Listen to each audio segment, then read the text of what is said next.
Hello everyone, here I am back on the video lecture. और आज हम जिस चीज़ को डिस्कस कर रहे हैं वो हमारे पास है प्रिवेंटिंग एंड ट्रीटिंग ऑस्टियोपोरोसिस। ठीक है, प्रिवेंटिंग और ट्रीटिंग ऑस्टियोपोरोसिस से बेसिकली आपके पास जो बेसिक चीज़ आ रही है वो ये है कि ऑस्टियोपोरोसिस जो है बेसिकली एक ऐसी कंडीशन है ना जिसको आप ऐसे तो नहीं कह सकते कि इसका कोई आप बिल्कुल ख़त्म कर सकते हो, या आप ये कह सकते हो कि आप इसको बिल्कुल ही प्रिवेंट कर सकते हो। पर ये है कि prevention is better than treatment. ठीक है, ऑस्टियोपोरोसिस तो बहुत ज़्यादा मतलब आप इसको जितना हो सकता है डिले कर सको, जितना हो सकता है इसके टाइम ड्यूरेशन मतलब ये है कि आप जितना लेट एजेस में हो या हो ही ना, इसको जितना आप प्रिवेंट कर सकते हो ना, it is better than treating them. ठीक है, so osteoporosis is neither a disease with acute onset nor an inevitable um, accompaniment of aging, but is the result of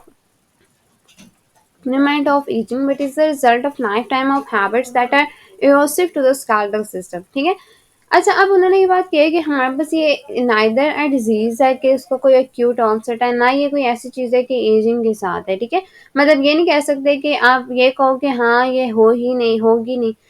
इसकी एक मेजर कॉज जो है ना वो आपकी डेली लिविंग की एक्टिविटीज हैं। ठीक है, हैबिट्स हैं जो आपके स्केलेटल सिस्टम को वीक कर रही होती है, एरोसिव कर रही होती हैं। ठीक है, एरोसिव बेसिकली मीन्स ही वीकनेस की ही एक आप बात कर सकते हो। ठीक है, एरोसिव मीन्स वैसे तो एरोसिव मीन्स को कहते हैं ना जैसे किसी चीज को जंग लग जाना या समटाइम्स लाइक दैट, तो उस चीज को उन्होंने इस तरह से एक्सप्लेन किया है कि आपकी जो लाइफ टाइम की हैबिट्स होती है ना बेसिकली वो एट द एंड जाके आपके स्केलेटल सिस्टम पे इस तरह से अफेक्ट कर रही होती है। ठीक है, early detection of low bone mineral density is advantageous. ठीक है, अब उन्होंने ये कहा कि हमारे पास जो लो बोन मिनरल डेंसिटी है ना वो हमारे पास एडवांटेज ऐसे देती है हमें कि आपके पास अगर आप अर्ली डिटेक्ट कर लेते हो तो आप इसके स्टार्टिंग या ऑस्टियोपोरोटिक फ्रैक्चर्स को काफ़ी हद तक जो होता है ना होने से पहले ही प्रिवेंट कर लेते हो। ठीक है, लेकिन आप ये नहीं कह सकते ऐसे तो हो ही नहीं सकता ना कि ये इरिवर्सिबल हो। जो हमारे पास बोन स्पॉन्जी बोन का लॉस है ना, ठीक है, वो इरिवर्सिबल नहीं हो सकता। ठीक है, पर स्टिल आप काफ़ी हद तक जो होता है ना इसमें आप कंट्रोल कर सकते हो। ठीक है, फिर उन्होंने बात की प्रॉपर डाइट हो, हार्मोन के लेवल्स प्रॉपर हो, एक्सरसाइज हो, ये सारी चीज़ें जो होती है बोन के मास को काफ़ी हद तक इंक्रीज कर देती हैं, काफ़ी हद तक एजेस में मतलब डिफरेंट स्टेजेस में ये काफ़ी हद तक बोन के मास को इंक्रीज रखती हैं। ठीक है, तो इसलिए हमारे पास काफ़ी बेटर है अगर हम प्रॉपर डाइट लें, हार्मोन्स के लेवल बराबर हो, एक्सरसाइज आप प्रॉपर कर रहे हो कि तो हम ऑस्टियोपोरोसिस को काफ़ी हद तक प्रिवेंट कर सकते हैं। ठीक है, तो हमारे पास ट्रीटमेंट प्रिवेंशन से हमें पता है बेटर है, सॉरी प्रिवेंशन ट्रीटमेंट से बेटर है, तो हमें प्रिवेंशन के ऊपर ज़्यादा काम करना होता है एज कम्पेयर टू ट्रीटमेंट। ठीक है, अच्छा अब हमारे पास ऐसा सिंगल जो मोस्ट इम्पॉर्टेंट फैक्टर है ना जो हमारे पास प्रिवेंट करता है ऑस्टियोपोरोसिस के ऑनसेट को प्रोलॉन्ग कर देगा या प्रिवेंट कर देगा। ठीक है, वो हमारे पास होता है पीक बोन मास। ठीक है, वो हमारे पास बेसिकली हमने उसको जो है ना बैलेंस रखना होता है चाइल्डहुड या एडोलिसेंस में। ठीक है, चाइल्डहुड या एडोलिसेंस में अगर आप इसको बैलेंस रख सकते हो ना तो तब हमारे पास जाके आप ये कह सकते हो कि बेसिकली हमारे पास क्या आ जाएगा, आपके पास एक प्रॉपरली आप प्रिवेंट कर सकते हो ऑस्टियोपोरोसिस को। ठीक है, नेक्स्ट जाते हैं रिसर्चर्स ने कहा कि वेट बेरिंग एक्सरसाइजेज जो होती है ना बेसिकली बहुत क्रूशियल रोल प्ले करती हैं आपके पास। ठीक है, अब ये क्रूशियल रोल ऐसे प्ले करती हैं कि हमारे पास फॉर एग्जांपल मैं आपको कहती हूँ ना आप किसी बॉडी के पार्ट में लगातार वेट बेयर करो। ठीक है, मतलब आप कहते हो कि आप कॉन्टिन्यूस एक्सरसाइजेज करते रहो करते रहो करते रहो, कुछ टाइम के बाद आप खुद देखोगे कि हमारे पास उस एरिया का मास इंक्रीज हो जाता है। जैसे हम बहुत पहले भी डिस्कस कर चुके हैं, अगर कोई टेनिस प्लेयर है तो उसकी किस तरह से होता है एक्सेट्रा एक्सेट्रा। ठीक है, बोन स्ट्रेस वाला फार्मूला है। ठीक है, जहाँ पे स्ट्रेस ज़्यादा पड़ती जाएगी मैकेनिकल स्ट्रेस जितना इंक्रीज होता जाएगा बोन। तो इसी तरह से उन्होंने बात की कि अगर प्री प्यूबर्टिकल ईयर्स में ठीक है हमारे पास अगर आप वेट बेरिंग एक्सरसाइज करवा देते हो तो ये काफ़ी हद तक हमारे लिए इफेक्टिव होती हैं। ठीक है, हाई लेवल अब उन्होंने ये कहा ना कि अगर हमारे पास वेट बेरिंग एक्सरसाइज हम प्री प्यूबर्टिकल एरियर्स में करते हैं तो हमारे पास क्यों ज़्यादा होती है, क्योंकि हमारे पास एक तो ये इसलिए हेल्पफुल होती है क्योंकि हमारे पास ग्रोथ हार्मोन के लेवल्स बहुत हाई होते हैं इन एजेस में। ठीक है, दूसरा ये कि इसके साथ साथ क्या होता है ना कि ग्रोथ हार्मोन मिल के एक्सरसाइज के साथ एक सिनर्जिस्टिक फैशन में ना हमारे पास बोन की डेंसिटी को इंक्रीज होता है। सिनर्जिस्टिक का मतलब होता है जब दो चीजें मिल के काम करती हैं, ठीक है। मतलब दो पार्टनर्स हैं ना, अगर वो मिल के काम कर रहे हैं ना, तो बेसिकली वो दोनों के इफेक्ट ज्यादा अच्छे से आते हैं, ठीक है, एज कम्पेयर टू अगर एक काम करें। ये बेसिकली हमारे पास उन्होंने बात की कि ग्रोथ हार्मोन इन एजेस में जैसे ही हमारे पास एक्सरसाइज के साथ मिलता है, तो एक बहुत अच्छे से इफेक्ट देता है, जिसकी वजह से हमारे पास बोन की डेंसिटी काफी हद तक स्टेबल रहती है, इंक्रीज रहती है, ठीक है। अब उन्होंने कहा activities involving osteogenic impact forces, jumping हो गई, ये बहुत ज़्यादा इफेक्टिव होती है बच्चों में, चिल्ड्रंस में। तभी बच्चों को कहते हैं कि खेलने दिया जाए, या आप उनको रोकते नहीं हैं, आप उनको हर काम करने देते हैं, क्योंकि खेलने से या बॉडी की एक्सरसाइज से काफ़ी हद तक जो होता है ना, ग्रोथ हार्मोन का और एक्सरसाइज का इम्पैक्ट एक जैसा पड़ता है, ठीक है। अच्छा, अब उन्होंने एक्सरसाइज का हमें बता दिया कि एक्सरसाइज जो है ना एक इफेक्टिव है कि हमारे पास एज रिलेटेड जो बोन लॉस होता है ना, उसको एक्सटेंड कर सके, मतलब डिले कर सके। मतलब बोन लॉस जो है वो डिले हो, मतलब देर से स्टार्ट हो, ठीक है। होता तो है, जाहिर सी बात है कि एजिंग का इफेक्ट आता तो है, लेकिन ये नहीं है कि ऐसा नहीं है कि हर किसी में बहुत स्वेरिटी के साथ आता है, ठीक है। कुछ लोगों में बिल्कुल माइनर सा होता है, कुछ में बहुत जल्दी आ जाता है, ठीक है। अब उन्होंने बात की वेट बेयरिंग फिजिकल एक्टिविटी जो होती है वो नेसेसरी होती है ताकि हम स्केलेटल इंटेग्रिटी को ह्यूमंस और एनिमल्स में मेंटेन रख सके, ठीक है। इसका मतलब वेट बेयरिंग फिजिकल एक्टिविटी काफी इंपॉर्टेंट होती है हमारे स्केलेटल सिस्टम के लिए, ठीक है। Importantly, studies shows that a regular program of weight-bearing exercise such as walking can increase bone health. Walking तो करती करती है, हमें पता है, ठीक है, और खास तौर पे वो जो उनमें भी हेल्थ को इम्प्रूव करती है जिनमें ऑस्टियोप्रोसिस हो चुका होता है, ठीक है। Walking is very effective exercise, ठीक है। लोग इसको बहुत लाइट लेते हैं, पर वॉकिंग का जो इम्पैक्ट है वो बहुत अच्छा है, ठीक है। बहुत बहुत बहुत, ठीक है। तो आप लोगों ने ये मेंटेन रखना है कि आपके पास वॉकिंग वाला जरूर एक जो होता है ना लाइफ में एक लाइक आप ये नहीं कह रहे ना कि आप ये अपने पेशेंट्स के लिए डिस्कस करें, आपकी अपनी पर्सनल हेल्थ के लिए भी ये काफी इफेक्टिव चीजें हैं जो आप अपने ऊपर भी अप्लाई कर सकते हो, ठीक है। अब हमारे पास आ जाते हैं because impact loading is particularly osteogenic jumping in place with 5 to 10 sets of 10 jumps done 3 to 5 times per week is also recommended for the maintenance of bone mass। ये उन्होंने बेसिकली आपको बता दिया 5 to 10 सेट्स करो, 10 jumps करो, 3 to 5 times पर week करो, ये उन्होंने आपको पास बेसिकली बोन मास की रिकमेंडेशन दे दी है, ठीक है। Jump should be perform with 10 to 15 second rest intervals between jumps, ठीक है। उन्होंने कहा आप जंप्स जो है वो 10 to 15 रेस्ट इंटरवल्स के साथ, मतलब एक जंप की, फिर 10 to 15 सेकंड रेस्ट दिया, फिर जंप्स, फिर इंटरवल्स, ऐसे सेट्स के बीच में इंटरवल्स दे दिए, ठीक है। As this appears to enhance fluid flow within the bone matrix। अब उन्होंने क्या क्या कहा कि एक तो फ्लूइड का फ्लो बोन मैट्रिक्स में काफी ज्यादा हो जाता है, ठीक है, काफी अच्छा हो जाता है, बोन का जो अपना मैट्रिक्स है उसमें फ्लूइड का फ्लो काफी अच्छा होता है, ठीक है। साथ साथ ये स्टिमुलेट करते हैं ऑस्टियोसाइट्स, ठीक है। अब हम यहाँ पे और डिस्कस नहीं करेंगे, ऑस्टियोसाइट्स हमें पता है क्या होते हैं, ठीक है। उनको भी स्टिमुलेट करते हैं, साथ साथ पोटेंशियली डबल कर देता है effect of mechanical loading on bone building, ठीक है। मैकेनिकल लोडिंग जो है उसकी बोन बिल्डिंग को काफी हद तक और उसके भी इफेक्ट्स हो करता है, ठीक है।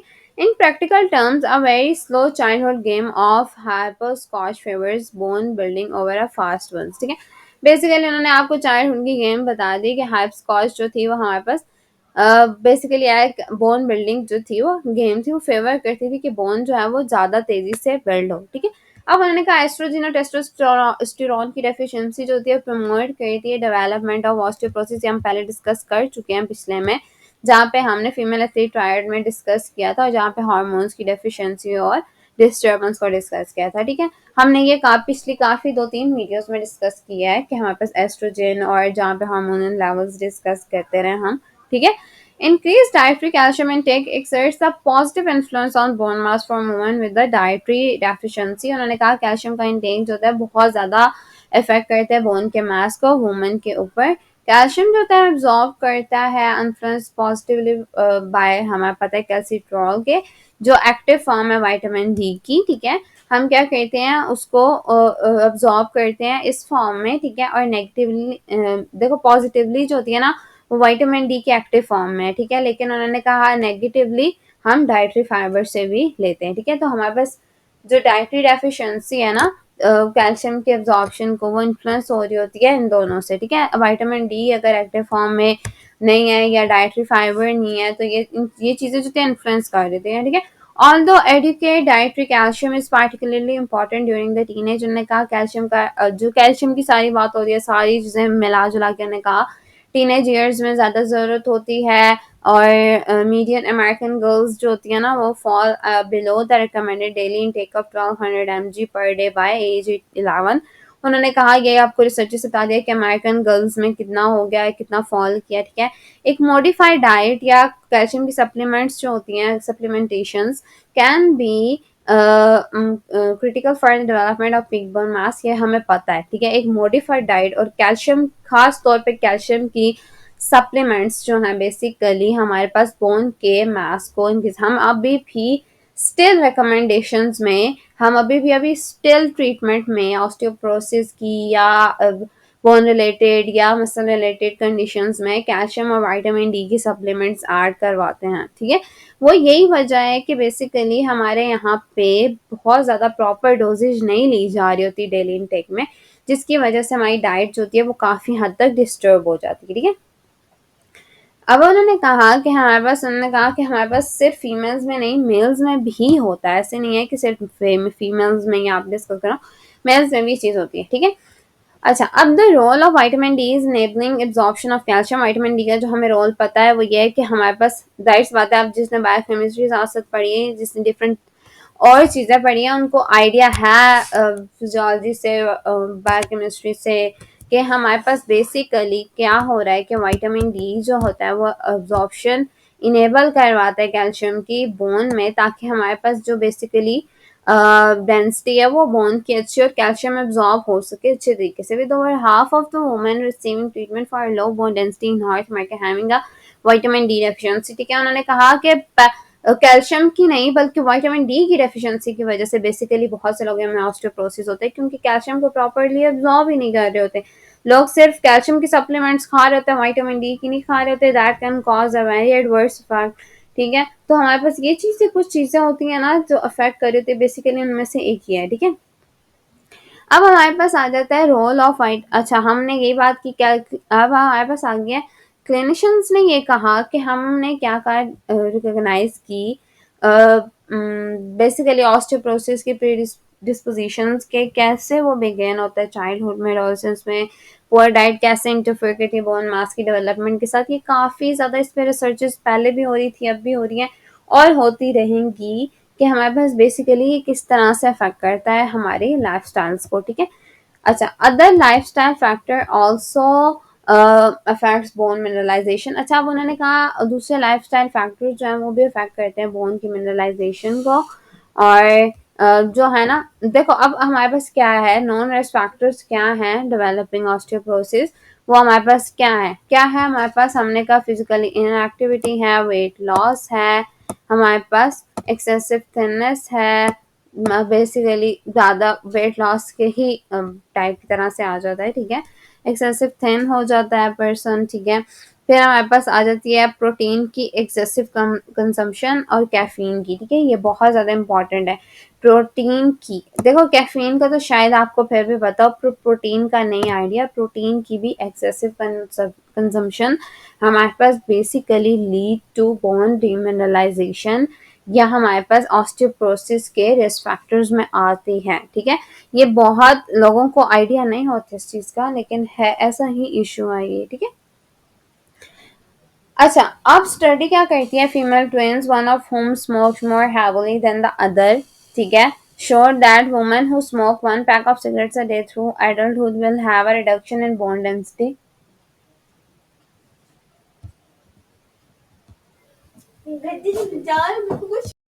5 to 10% ऑफ द मेनोपॉज, ठीक है, by the time of menopause, ठीक है। अब उन्होंने कहा जो ये दोनों ट्विंस में से जो स्मोक ज़्यादा करती थी ना, बेसिकली उसमें 5 to 10% बोन मिनरल डेंसिटी की रिडक्शन ज़्यादा हुई और उसमें फ्रैक्चर के रिस्क भी ज़्यादा हो गया, ठीक है। ये उन्होंने बेसिकली हमें बात बता दी। अब उन्होंने दूसरी बात की, कैफीन की कंजप्शन जो होती है ना, बेसिकली नेगेटिवली इम्पैक्ट करती है जो पोस्ट मेनोपॉजल वुमेन्स होती हैं, लेकिन उनमें नहीं करती जिनमें मतलब यंग वुमेन्स हैं, उनमें कैल्शियम का इफेक्ट हुई बोन मिनरल डेंसिटी को इतना ज़्यादा इफेक्ट नहीं कर रही, ठीक है। तीसरी चीज़ आगे, जेनेटिक फैक्टर्स जो होते हैं ना वो भी इफेक्ट करते हैं हमारे पास बोन मास को, पर अपीयर होते हैं एज अ डाइट और एक्सरसाइज के फैक्टर्स को इन्फ्लुएंस करते हुए, ठीक है। ओके, अब उन्होंने ना हमारे पास जो लास्ट में बात की है ना, वो बेसिकली ये की हुई है कि कुछ डिटेल स्टडीज ने बताया कि जो बोन का माइक्रो आर्किटेक्चर होता है ना, बेसिकली वो ज़्यादा इम्पोर्टेंट होता है बोन की रेजिस्टेंस को डिटरमाइन करने के लिए कि फ्रैक्चर में कितनी है, then the bone mineral density. ठीक है, माइक्रो आर्किटेक्चर में बहुत सी चीज़ें आ सकती हैं। ठीक है, जैसे वेन्स हो गई, आपके पास ब्लड की सर्कुलेशन हो गई, किस किस तरह से सर्कुलेशन रही है। माइक्रो आर्किटेक्चर में आपके पास इनफ्लो आउटफ्लो भी होता है, हमारे पास जो आयंस का होता है, कैल्शियम का होता है, ये सारी चीज़ें आ जाती है। ठीक है, in simple terms bone quality में भी more important in some ways than bone quantity. ठीक है, उन्होंने कहा क्वांटिटी से ज़्यादा क्वालिटी मैटर करती है। जितनी बोन स्ट्रांग होंगी उतनी फ्रैक्चर के चांसेस कम होंगे, हमने पहले बात की थी। How factors affecting bone structure within and around the tubercular are currently unknown। ठीक है, उन्होंने कहा कि ये अभी तक अननोन है, इसकी कोई स्पेसिफिक बात पता नहीं चली कि कौन से फैक्टर्स जो है ना बोन के स्ट्रक्चर के अंदर हैं, जो या अराउंड हैं, अफेक्ट कर रहे हैं बोन के स्ट्रक्चर्स को। ठीक है, until much more is understood about osteoporosis. ठीक है, young women in particular are encouraged to maximize peak bone mass and to minimize its loss by engaging in regular physical activity, avoiding the lifestyle factors and that negatively affect bone health. ठीक है, वही सारी बात दोबारा से हमने compile कर दी कि फिजिकल एक्टिविटी करनी चाहिए, लाइफस्टाइल के फैक्टर्स कुछ ऐसे अफेक्ट करने चाहिए जो बोन की हेल्थ को ज़्यादा अफेक्ट कर रहे हैं। ठीक है, उनको प्रिवेंट करना चाहिए, उनको अवॉइड करना चाहिए, वो नहीं करने चाहिए जो बोन की हेल्थ को अफेक्ट करेंगे। ठीक है, ये सारी चीज़ें थी हमारे पास बेसिकली प्रिवेंशन में। ठीक है, अब आपने किस किस तरह से क्या क्या चीज़ देख ली।